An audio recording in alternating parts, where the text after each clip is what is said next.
Tunisia is in the midst of what is being considered the biggest political crisis the country has known in the last 2 years. The secular party of the president, Monsef Marzouki, says it is pulling out of the government. The country's political parties are still debating the makeup of the government. This comes just a few days after the assassination of a prominent opposition leader.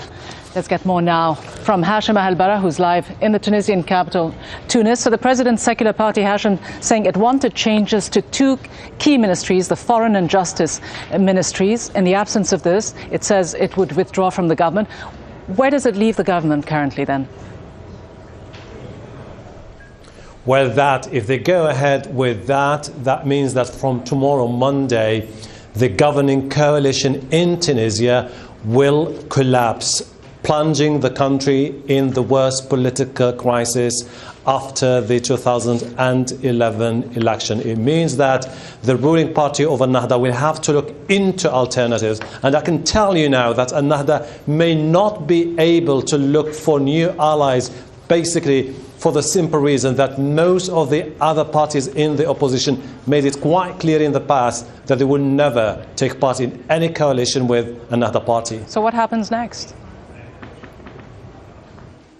Well, we're going to be left with two options. Al-Nahda has to solve this crisis. To solve it, they have only two options. In both options, they will have to pay a political price. If they would like to go with a more inclusive national unity government, they have to get rid of their own Prime Minister Hamadi al-Jabali, who insists that the only way out is a government with non-political figures. If they do that, that means that could be the beginning of divisions within Al-Nahda party.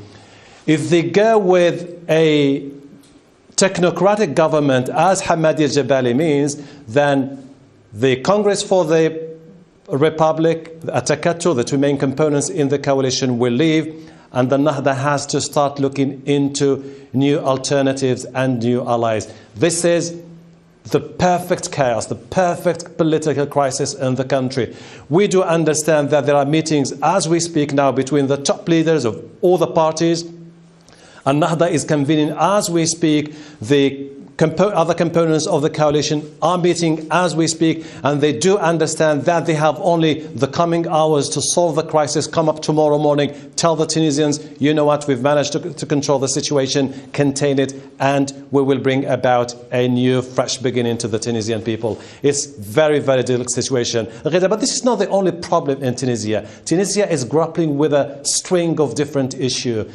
Economic woes, the huge expectations of the millions of people who took to the streets, hoping that the revolution will change dramatically their lives for the better.